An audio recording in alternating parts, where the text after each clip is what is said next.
that is Muslim personal law. So I will take 30 minutes around and I will let you know all the important information about Muslim personal law. So I'm beginning with this word Muslim personal law.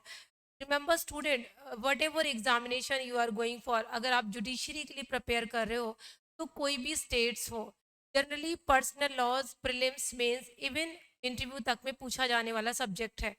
Especially if you are preparing for DGS, Haryana, UP, Uttarakhand, they are having Muslim personal law as well as Hindu personal law as its very important subject. तो आज के इस topic में हम discussion करेंगे कि Muslim personal law क्या है और इसको हम किस तरीके से स्टडी करें so that we will get good marks in our examination.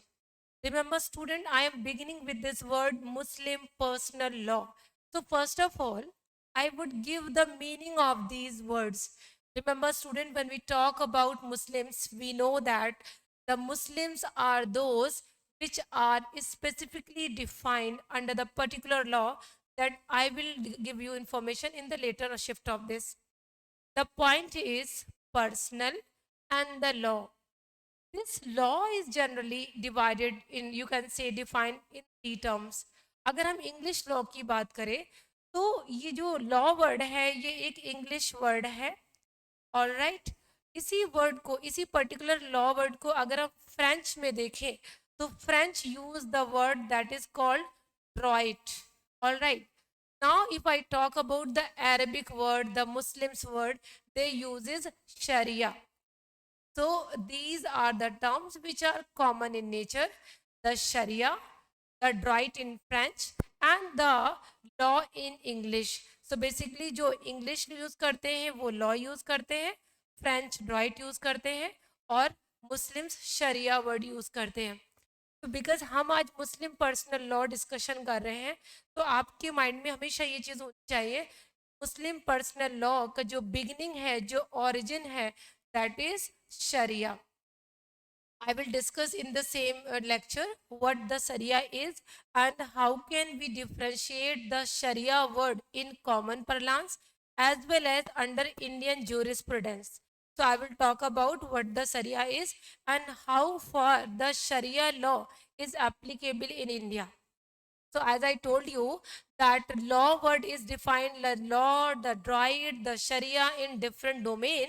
So we are just saying these are the common words. Now, when I talk about this personal word, students, always remember the personal means what? The personal means the incident which directly belong to the personal belief of the person. Right तो अभी मैं इसको आपको categorise करूंगी कि law को हम कैसे कैटेगराइज करें and then I will let us know. Suppose अगर हम लॉ को क्लासीफाई करें स्टूडेंट, तो आपने लॉ को पढ़ा है वेरियस डायमेंशन में.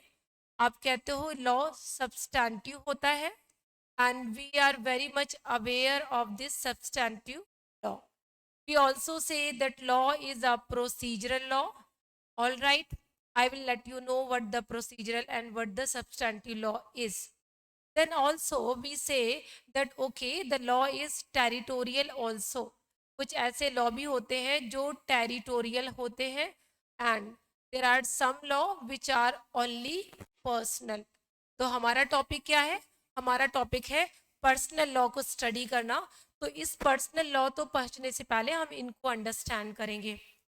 Remember student, when we talk about substantive law is the law which defines or describes the rights and duties of the person. We can once again demarcate this substantive law. That would be, that is civil substantive law, and we can also categorize it in criminal substantive law. So these are the two parts of the substantive law. So civil and criminal.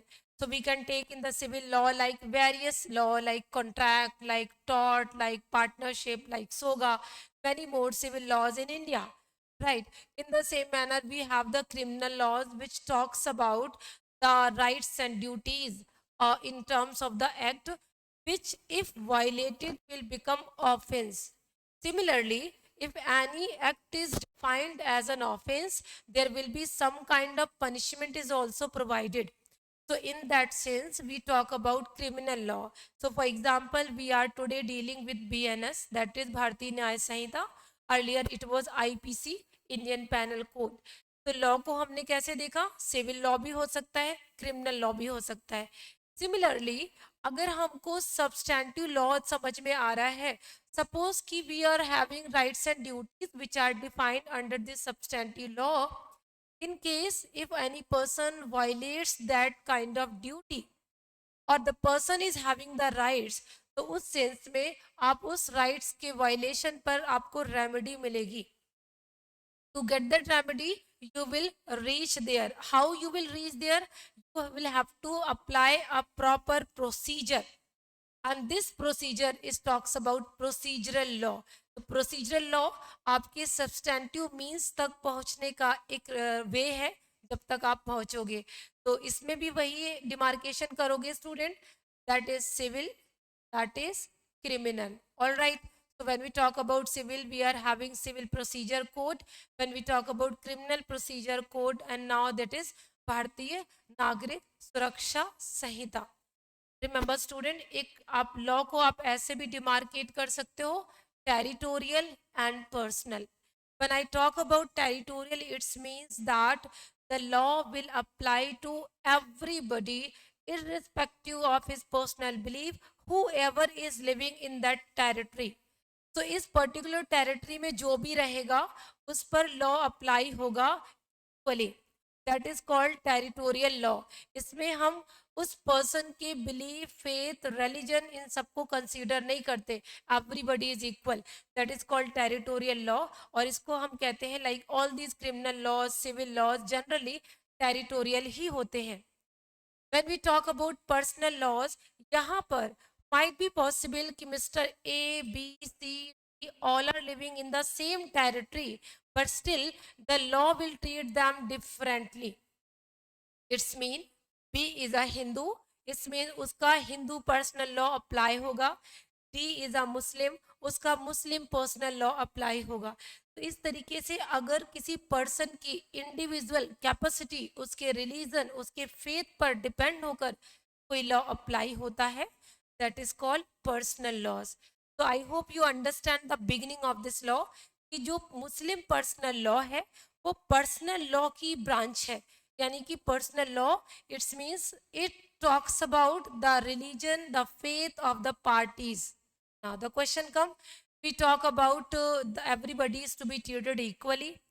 Then ये जो A, B, C, D है, इनके अलग अलग personal laws क्यों हैं? तो remember student, कुछ ऐसे सर्टेन सब्जेक्ट्स होते हैं जिनमें पार्टीज चाहते हैं कि वो अपने रिलीजियस बिलीफ से गवर्न हो, और उनकी रिलीजियस बिलीफ को गवर्न होने में स्टेट का कोई इंटरफेरेंस नहीं होना चाहिए. And even other persons are not affected by this kind of customs followed by them. Suppose D is a tribal person and he has some kind of special rituals to marriage. So I don't think, or you are agree with me, that state is not required to interfere कि आप marriages को ऐसे नहीं, बल्कि जैसे हम बता रहे हैं आप ऐसे मैरिजेस के सेरेमनीज को फुलफिल करो. तो इट्स मीन दैट कि पर्सनल लॉज मतलब होता है कुछ पर्टिकुलर ऐसे सब्जेक्ट्स हैं जिनको पार्टीज के पर्सनल रिलीजियस फेथ से गवर्न होना चाहिए, स्टेट का उसमें कोई लेना देना नहीं होता है. All right, so that is what we are dealing with Muslim personal law, we are dealing with Hindu personal law, we are dealing with Christians and Parsis personal law.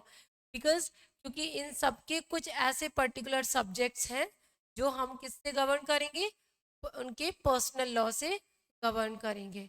Right, सो इस तरीके से हमने देखा कि कुछ particular subjects, please remember student, कुछ particular subjects की मैंने आपसे बात करी. इसका मतलब हर चीज पर्सनल लॉ से गवर्न नहीं होता. कुछ स्पेसिफिक सब्जेक्ट्स हैं जिनको स्टेट कहता है कि हम आपके पर्सनल लॉ पर छोड़ेंगे और हम उसको इंटरफेयर नहीं करेंगे. तो रिमेंबर स्टूडेंट, इसीलिए हिंदूज के उन personal subjects, Muslims, Christians, Parsis के उन सब्जेक्ट के लिए उनको अलाउ किया गया है. कि वो अपने रिलीजियस रिचुअल से कंडक्ट कर सकते हैं चीज़ों को, स्टेट का कोई रोल नहीं है।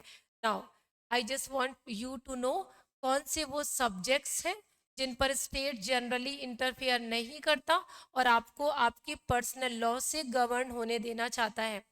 लाइक सबसे इंपॉर्टेंट चीज अगर मैं बात करूं, दैट इज मैरिज। मैरिज एक पर्सनल बिलीफ का सब्जेक्ट है। अगर कोई पर्सन अपने रिलीजियस फेथ में मैरिज कर रहा है तो स्टेट जनरली उस पर इंटरफेयर नहीं करती। स्टेट एक्सपेक्ट करता है कि आपका जो भी पर्सनल लॉ हो पार्टीज का, उसके अकॉर्डिंग आप मैरिजेस को सेलेमनाइज कर सकते हो। सिमिलरली मैरिज अगर आप पढ़ोगे तो मैरिज के बाद फिर आप डिवोर्स भी पढ़ोगे, तो डिवोर्स भी इनको खुद के पर्सनल लॉज में गवर्न हो रही है, राइट। डिवोर्स होगी and then we talk about maintenance. ये वो सब्जेक्ट हैं वो जनरली पर्सनल लॉज पर आते हैं। अब मेंटेनेंस की मैंने बात करा तो कस्टडी ऑफ चिल्ड्रंस की भी हम बात कर लेते हैं। तो कस्टडी ऑफ चिल्ड्रंस की बात कर लेते हैं, राइट। एंड अगर हमने कस्टडी की बात करा तो हम अडॉप्शन की भी बात कर लेते हैं। अडॉप्शन कैसे करेंगे, राइट। अगर हम अडॉप्शन की बात कर रहे हैं तो फिर हम यहाँ पर कुछ और टॉपिक्स भी डिस्कस कर लेते हैं। और वो टॉपिक्स क्या होने चाहिए, जैसे फॉर एग्जांपल अगर हम गिफ्ट की बात करें तो गिफ्ट भी गवर्न है, although there is an exception, I will let you know later. तो लाइक एक और इम्पॉर्टेंट टॉपिक है student, that is called succession. ठीक है, तो वो बेसिकली ये सारे सब्जेक्ट्स हैं, marriage, divorce, maintenance, custody of children, adoption, succession, right. तो ये इस तरीके के सब्जेक्ट हमारे पार्टीज के पर्सनल लॉ से गवर्न होंगे। ऑल राइट, अब हम अपने फिर से टॉपिक पे आते हैं, बिकॉज हमारा टॉपिक तो मुस्लिम पर्सनल लॉ है, मुस्लिम पर्सनल लॉ। तो मैंने अभी आपसे बात करी कि जो मुस्लिम पर्सनल लॉ है वो कौन सा लॉ है student, basically it started from sharia, all right. और always remember student, when we talk about the development of Muslim personal law we need to see what has happened in the Arabic countries, because Muslim law का जो origin आपको मिलेगा वो कहाँ से मिलता है, आपको अरबिक कंट्रीज से मिलता है, मिडिल ईस्ट कंट्रीज से मिलता है, बिकॉज वहीं से ही इस्लाम का ओरिजिन भी आता है। So when we talk about शरिया लॉ, शरिया लॉ होता क्या है, अभी मैंने आपको बताया कि शरिया वही है जो अंग्रेज इंग्लिश पीपल उसको लॉ बोलते हैं और फ्रेंच उसको ड्राइट बोलते हैं। लेकिन शरिया में कुछ चीज़ें और भी इंक्लूड है स्टूडेंट, आपको ये बात समझनी पड़ेगी। Sharia does not only include law, simply सिर्फ इसमें लॉ इंक्लूड नहीं है, बट शरिया में रिलीजियस रूल्स भी आते हैं, यानी कि रिलीजन भी इंक्लूड है, इसमें मोरालिटी भी इंक्लूड है, all right.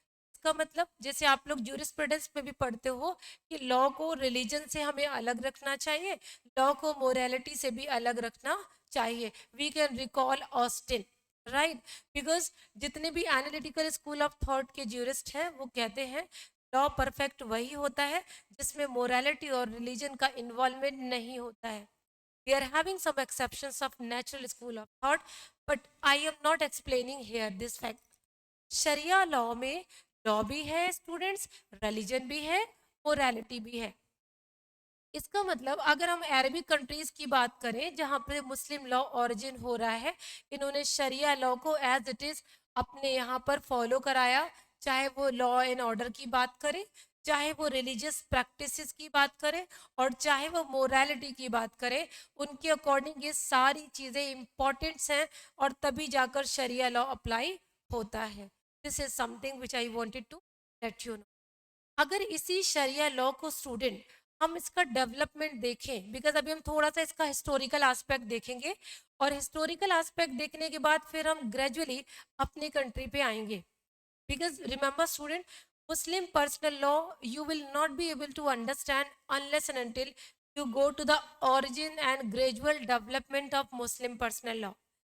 So we are just simply saying that Muslim personal law is beginning from the Sharia law, right? It includes law, religion, morality, all of these.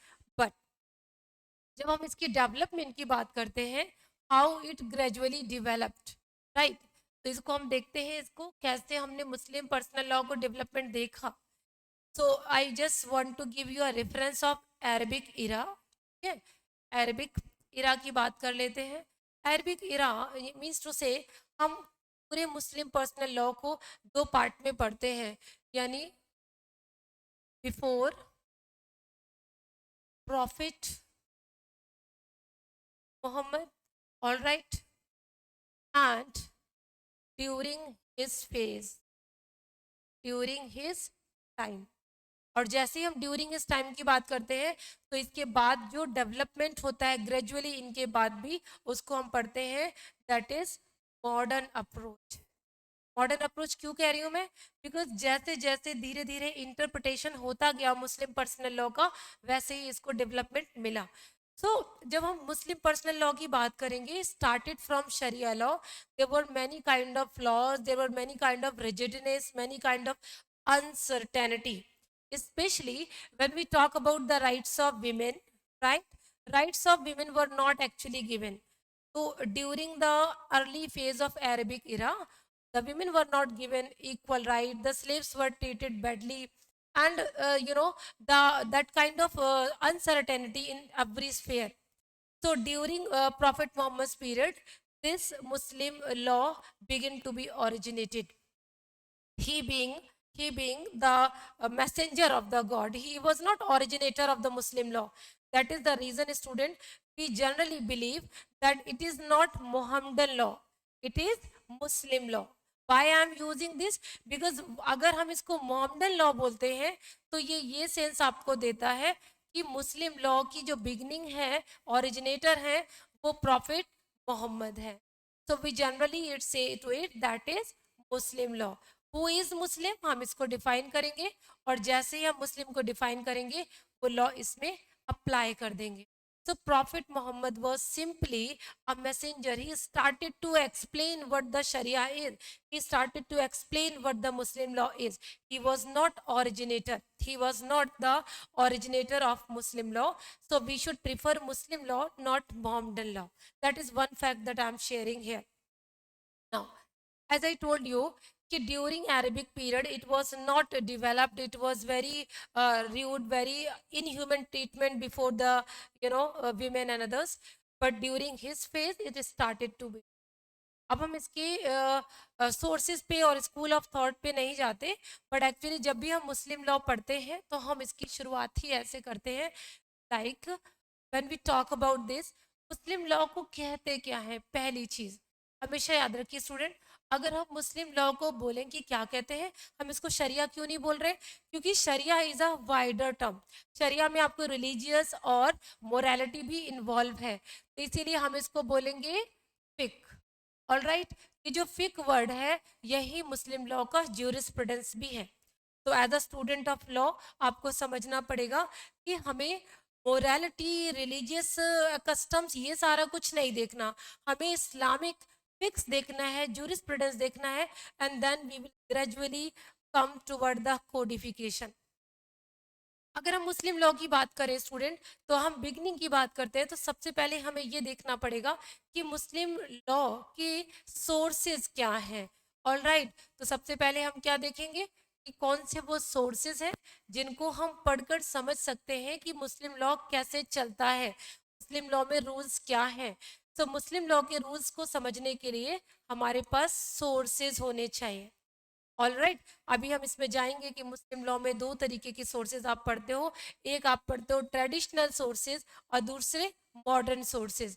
Traditional sources जो हैं आपके, वो कुरान से शुरू होते हैं और इसके बाद इंटरप्रिटेशन तक जाते हैं.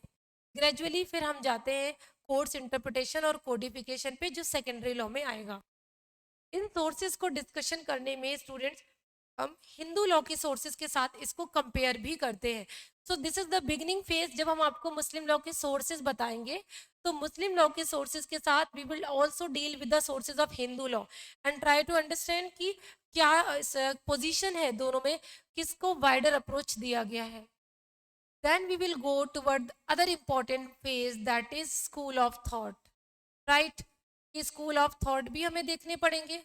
जैसे जब हम लॉ को पढ़ते हैं तो हम ज्यूरिस्प्रूडेंस में कई सारे स्कूल ऑफ थॉट पढ़ते हैं। हम पढ़ते हैं नेचुरल लॉ स्कूल, ऑस्टिन का पढ़ते हैं, positive school of thought, historical school of thought, realistic school of thought etcetera. लेकिन सिमिलरली हम मुस्लिम लॉ की बात करेंगे तो मुस्लिम्स में भी हम स्कूल ऑफ थॉट पढ़ते हैं, जिसमें कि सुन्नी स्कूल ऑफ थॉट में और शिया में हम कैटेगराइज और सब कैटेगराइज करेंगे, जिसमें हनफी, शफी, मालिकी, जैदी एटसेट्रा हम इनको डिस्कशन करेंगे। तो हम इसको स्कूल ऑफ थॉट्स में पढ़ेंगे। सोर्सेज और स्कूल ऑफ थॉट्स को पढ़ने के बाद जो थर्ड बहुत इंपॉर्टेंट टॉपिक आता है वो ये होता है कि हम अब देखेंगे कि इंडिया में इसको हम कैसे कनेक्ट करें। रिमेंबर स्टूडेंट, जैसे ही हमने क्लासिकल सोर्सेज पढ़े, स्कूल ऑफ थॉट्स पढ़े, इसके बाद हम नेक्स्ट फेज में जाते हैं और हम ये अंडरस्टैंड करते हैं कि मुस्लिम लॉ को अगर हमें समझना है तो हम इसको कई सारे पार्ट्स में डिमार्केट कर देंगे और हम देखेंगे कि ये मुस्लिम लॉ कैसे डेवलप हो रहा है। ऑल राइट, तो हम इसके जरा फेजेस देखते हैं कैसे मुस्लिम लॉ को आपको पढ़ना है। प्लीज रिमेंबर स्टूडेंट, हम इसके वन बाय वन फेजेस को आपके साथ डिस्कशन करेंगे। हालांकि मैंने जो आपको फर्स्ट प्रीवियस स्लाइड में दिखाया कि सोर्सेज, स्कूल ऑफ थॉट, इसके दोनों के बाद अभी हम इंडिया के पर्सपेक्टिव को पढ़ रहे हैं, देन इसी लाइन को हम आगे बढ़ाएंगे। अभी हम क्या देख रहे हैं उसी पॉइंट पे। नंबर फर्स्ट, अगर हम स्कूल ऑफ थॉट्स की बात करें, सबसे पहला पॉइंट ये आता है कि इनको हम कैसे अंडरस्टैंड करें पूरे मुस्लिम लॉ को। सबसे पहले हम लोग क्या देखेंगे स्टूडेंट, पहले देखेंगे अरबिक। अरबिक फेज में जाएंगे और अरबिक फेज में वो सारे फेजेस अंडरस्टैंड करेंगे कि किस फेज में मुस्लिम लॉ कितना डेवलप हुआ है। इसमें हम देखेंगे सबसे ज़्यादा मलिकी एक स्कूल ऑफ थॉट है जिसने बहुत मॉडर्न अप्रोच दी है मुस्लिम लॉ को, और हनफी लॉ जो सबसे ज़्यादा पॉपुलर हुआ उसको हम यहाँ अंडरस्टैंड करें। ठीक है, तो अरबिक वर्ड में जो फेजेस हैं उसमें जनरली लोगों ने शरिया को ही फॉलो करा। ठीक है, अब इसी अरबिक वर्ड्स पे हम इंडिया पे आते हैं। इंडिया में स्टूडेंट जब हम आएंगे तो वहां पर हम देखेंगे प्री ब्रिटिश पीरियड, यानी हमारे देश में मुस्लिम लॉ को कैसे फॉलो किया गया, तो ये हमारा होगा pre British period. Remember student, British के आने से पहले आपको पता है, अगर आपने हिस्ट्री पढ़ी होगी तो आपने पढ़ा है कि ड्यूरिंग सल्तनत पीरियड और ड्यूरिंग मुगल पीरियड्स सबसे ज़्यादा इस्लामिक लॉ डेवलप हुआ, बिकॉज जो जो समय के रूलर्स थे वो मुस्लिम थे, इस्लामिक थे। तो उन्होंने इंडिया में भी कौन सा लॉ प्रेफर किया स्टूडेंट, उन्होंने प्रेफर किया शरिया लॉ। इसका मतलब जो रूलर्स हो रहे थे उस टाइम के सल्तनत पीरियड में और मिडिवल पीरियड में, यानी पूरे मिडिवल पीरियड को अगर हम बोले ड्यूरिंग मुगल पीरियड और ड्यूरिंग सल्तनत पीरियड, तो उन्होंने कंट्री को चलाने के लिए, कंट्रोल करने के लिए, शासन करने के लिए उन्होंने क्या किया, उन्होंने शरिया लॉ की ही हेल्प लिया। Sharia law which I will explain to you कि क्या क्या उसमें जो सोर्सेज दिए हैं। उस मिडिवल पीरियड तक आते आते हम एज इट इज जो रूलर्स थे उन्होंने अपने रिलीजियस प्रैक्टिसेस को, सब्जेक्ट पॉपुलेशंस को एज इट इज दिया और उसी के अकॉर्डिंग चलाया। यानी जो रूलर्स थे वो अपना कोडिफिकेशन पे बिलीव नहीं करते थे, वो कहते थे कि इस पर्टिकुलर इशू पे हम कैसे क्या काम करें। तो जनरली स्टूडेंट वो किसकी हेल्प लेते थे, वो काजीज की हेल्प लिया करते थे। और काजीज कौन थे, काजीज होते थे रिलीजियस स्कॉलर। राइट, ये जो रिलीजियस स्कॉलर्स होते थे ये रूलर्स को गाइड करते थे कि आपको इस पर्टिकुलर इशू को कैसे डील करना है। और वो कैसे डील करते थे, वो उसी शरिया लॉ से डील करते थे जिसमें सोर्सेज में हम कुरान, सुन्ना और बाकी सारे सोर्सेज पढ़ेंगे। तो आप क्या देख रहे हो, ब्रिटिश के आने से पहले तक हमारी सिचुएशन थी, जितने भी मिडिवल पीरियड में रूलर्स थे वो शरिया लॉ को फॉलो कर रहे थे और काजीज को अपॉइंट कर रहे थे। लेकिन अब हम आते हैं इंडिया में इस फेज पर, that is British period. Remember student, British period आने के बाद हमने देखा कि हमने एक different form of Muslim law को डेवलप होते देखा। हाउ, बिकॉज जैसे ब्रिटिशर्स आए तो इन्होंने बिगिनिंग में क्या किया, इन्होंने बिगिनिंग में कहा कि हम आपके जो रूल करने का तरीका है उसमें हम डिस्टर्बेंस नहीं करेंगे, बट एक्चुअली हमको तो बिजनेस करना है, हमको कॉन्ट्रेक्चुअल रिलेशन इस्टेब्लिश करने हैं। और कॉन्ट्रेक्चुअल रिलेशन इस्टेब्लिश करने के लिए हम आपके लॉ से क्यों गवर्न हो, इट्स मीन दैट लॉ ऐसा होना चाहिए जो इंग्लिश लॉ और मिडिल यानी कि जो इस शरिया लॉ है इसके बीच एक हारमोनियस बैलेंस रखे। तो इन द बिगिनिंग उन्होंने बहुत मॉडरेट अप्रोच लिया और उन्होंने कॉन्ट्रेक्चुअल रिलेशंस में ग्रेजुअली अपना लॉ को इन्वॉल्व करना शुरू करा। लेटर स्टेज पर उन्होंने क्या किया, उन्होंने इस काजी के रोल को फिनिश कर दिया और धीरे धीरे ग्रेजुअली ब्रिटिशर्स ने कई सारे मैटर्स में अपना इंटरफेरेंस दिया, लाइक कॉन्ट्रेक्चुअल, ओके, कॉन्ट्रेक्चुअल और कमर्शियल रिलेशंस में उन्होंने कहा कि यहाँ पर शरिया लॉ इन्वॉल्व नहीं होगा, हम कॉमन लॉ इन्वॉल्व करेंगे। सिमिलरली उन्होंने बोला ये तो गलत बात है कि पैनल लॉ लगाओगे तो मुस्लिम लॉ क्यों लगाओगे, पार्टी इज हिंदू, तो अगर पार्टीज हिंदू है और दूसरा पार्टी मुस्लिम है तो हमें एक यूनिफॉर्म लॉ लगाना चाहिए, ना हम हिंदूज का लॉ लगाएंगे ना मुस्लिम्स का लगाएंगे। तो पैनल लॉज में भी उन्होंने क्या किया, उन्होंने अपना लॉ इन्वॉल्व करा। सिमिलरली जब वो पैनल लॉ लगा रहे थे तो उन्होंने बोला कि एविडेंशरी वैल्यूज के लिए हम किधर जाएंगे, उन्होंने कहा आप लोग के जो रूल्स हैं एविडेंस लेने के बहुत हार्ड एंड फास्ट हैं, अनसर्टेन है, एम्बिगिटी है, मॉडर्निटी नहीं है, तो उन्होंने एविडेंस में भी अपना लॉ इन्वॉल्व कर लिया। ऑलराइट, तो ऐसे ग्रेजुअली करते करते इन्होंने ये चीज़ें करी और एट लास्ट जो उन्होंने किया वो ये, इन्होंने बोला कि ठीक है मुस्लिम्स जो लोग हैं पहले तो हम ये डिफाइन करेंगे कि मुस्लिम्स कौन है, यानी कि उन्होंने कहा कि अगर मुस्लिम चाहता है कि वो अपने पर्सनल लॉ से डील हो तो हम आपके लिए सेपरेट लॉ की बात करेंगे, तो जो हिंदूज हैं या अदर कम्युनिटी के लोग हैं उनको आपका लॉ नहीं मिलना चाहिए, वो लोग अपने अलग से लॉ में इन्वॉल्व होंगे। तो I hope student you got my point कि इस तरीके से ग्रेजुअली मुस्लिम लॉ श्रिंकिन होना शुरू हुआ, स्पेसिफिक सब्जेक्ट पे लागू हुआ और बाकी सारे सब्जेक्ट से एक्सक्लूड होता चला गया, and it was better because we were following the uniform approach. And then Britishers ने एक काम और किया, बिकॉज सबसे बड़ा जो डाउनफॉल माना जाता है स्टूडेंट इस्लामिक लॉ की इसमें एबॉलिशन में, दैट इज कि जो टर्की कंट्री है उस टर्की में एक पोस्ट हुआ करती थी Islamic, that is called कैलिफट।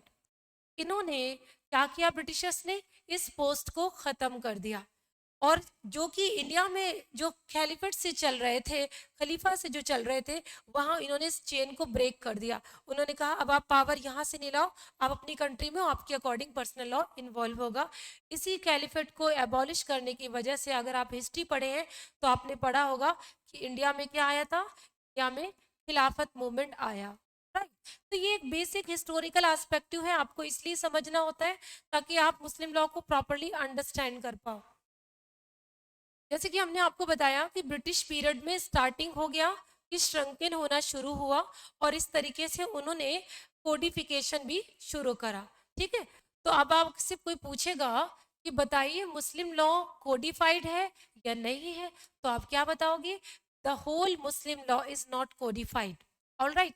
And please remember कि जो मुस्लिम लॉ है वो इंडिपेंडेंस के बाद हमने कोडिफाई करना शुरू नहीं किया, इनफैक्ट हमने ब्रिटिश पीरियड में ही कोडिफिकेशन देखा। तो फर्स्ट जो लॉ बना, कोडिफिकेशन आया, दैट इज मुस्लिम शरीयत एक्ट, ठीक है। तो एक्ट ऑफ 1937 मैं लिख रही हूँ ब्रीफ में, एक्ट ऑफ 1937 जिसे मुस्लिम पर्सनल शरीयत एक्ट, पर्सनल लॉ यानी शरीयत एक्ट 1937। और इस लॉ में पहली बार हमको पता चला कि भाई इन्होंने डिफाइन कर दिया हु इज मुस्लिम और किस पे ये लॉ अप्लाई होगा, ऑल राइट। तो मुस्लिम्स किससे गवर्न होंगे, इन्होंने कहा इनका अपना शरिया लॉ है ना, शरीयत वर्ड यूज करा इन्होंने, और शरीयत वर्ड में कहा सबसे पहले हम डिफाइन करेंगे मुस्लिम कौन है। इस तरीके से पहला लॉ हमारे देश में आया ब्रिटिशर्स की तरफ से, दैट इज मुस्लिम पर्सनल शरीयत एक्ट, ऑल राइट। इसके बाद फिर हमने और भी पीस मील में dissolution of Muslim marriage act 1939 भी देखा, दो हमको लॉ मिले।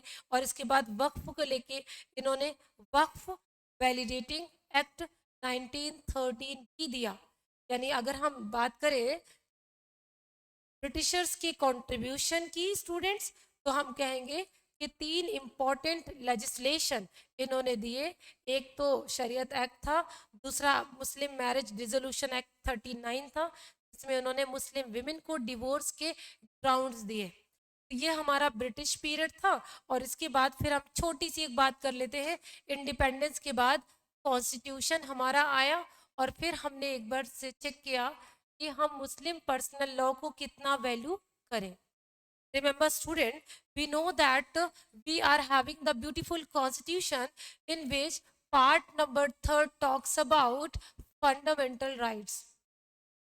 इससे पहले हमारे पास एक आर्टिकल है student, which is article number 13, और ये प्रोटेक्ट करता है हर इंडिविजुअल को, और कहता है कि अगर आपके कोई भी फंडामेंटल राइट्स वायलेट होंगे, और वायलेट करने वाला अगर स्टेट है इन जनरल रूल, तो हम ऐसे लॉ को क्या करेंगे, वाइड डिक्लेयर कर देंगे। और ये अथॉरिटी क्या किसको दी गई, कॉन्स्टिट्यूशनल कोर्ट्स को। तो मैं मुस्लिम लॉ के लिए आपको एक पॉइंट बताना चाह रही हूँ।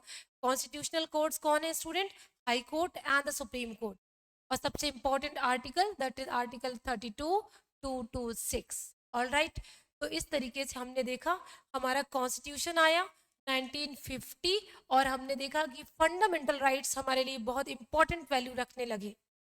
नाउ द क्वेश्चन अराइजेज कि जो मुस्लिम्स लोग क्लेम कर रहे थे कि हमारा पर्सनल लॉ है और हम उससे ही गवर्न होना चाहते हैं, तो क्या कॉन्स्टिट्यूशन मुस्लिम्स के पर्सनल लॉ को प्रोटेक्ट करेगा कि नहीं, that was the important question.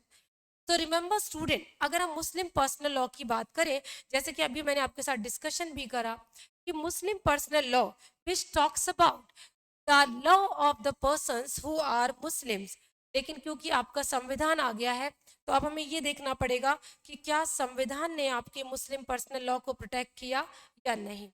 तो I am just mentioning two important judgments of the Supreme Court to check the constitutionality of the Muslim personal law. Remember student, article number 13 of the Constitution of India protects all the individuals from violation of the fundamental rights. और उसमें सबसे important चीज क्या है, हमने कहा ना ही कोई बना हुआ लॉ जो एग्जिस्टिंग लॉ है, ना ही कोई फ्यूचर लॉ हमारे फंडामेंटल राइट्स को डिप्राइव करेगा।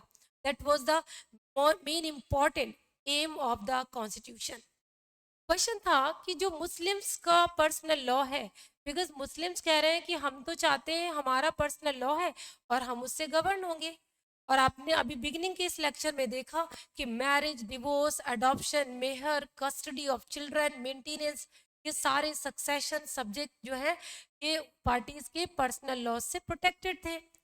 तो कॉन्स्टिट्यूशन ऑफ इंडिया कहता है आर्टिकल 14 राइट टू इक्वालिटी, और अगर आपका मुस्लिम पर्सनल लॉ विमेन और मेन को डिस्क्रिमिनेट करता है, यानी मेन को विमेन के ऊपर प्रिवेल कराता है, अंडरमाइन करता है विमेन के राइट्स को, तो क्या आप कॉन्स्टिट्यूशन के बेसिस पर पर्सनल लॉ को चैलेंज कर सकते हो या नहीं।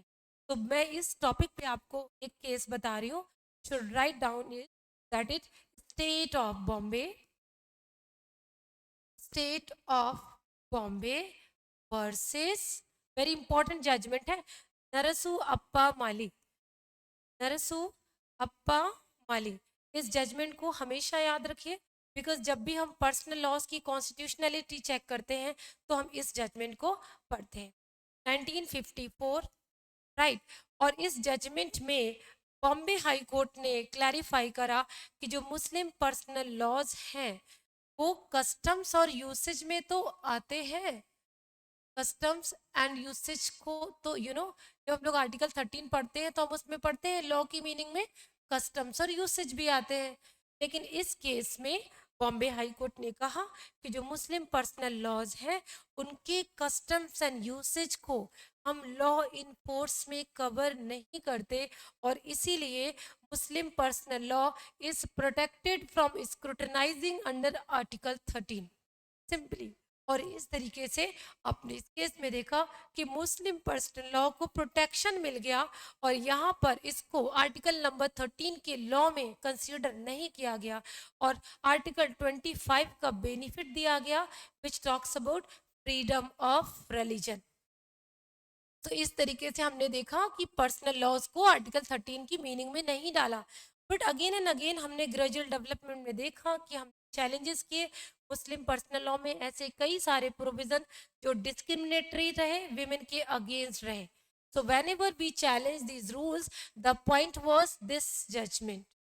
ऑल राइट, तो नाउ इस जजमेंट के बाद अभी तक हमारे पास कोई ऐसा जजमेंट नहीं है स्टूडेंट जो ये बोले Muslim personal laws are including under article 13, not expressly of the Supreme court.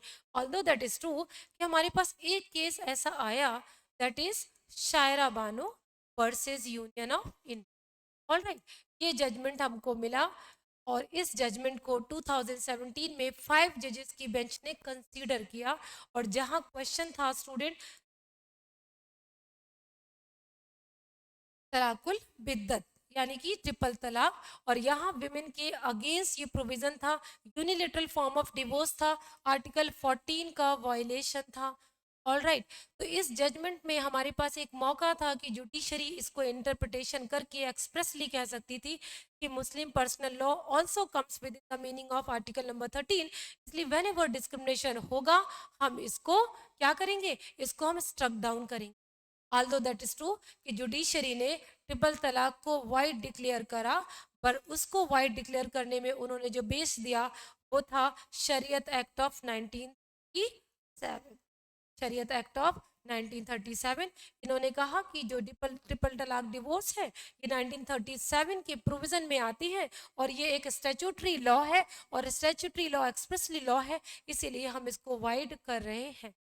तो रिमेंबर स्टूडेंट, ये जो क्लैरिटी थी ये नहीं आ पाई, we are waiting for the future date जब हमको ये क्लैरिटी मिले। So this was the basis student that जो हमारे पर्सनल लॉज है वो कॉन्स्टिट्यूशन में प्रोटेक्टेड है। उसका रीजन है आर्टिकल नंबर 25 जो कि हमको फ्रीडम ऑफ रिलीजन देता है, और इसमें जब तक कि आपका फंडामेंटल राइट किसी के दूसरे की फंडामेंटल राइट से इनकंसिस्टेंट नहीं होगा उसे प्रोटेक्शन मिली है।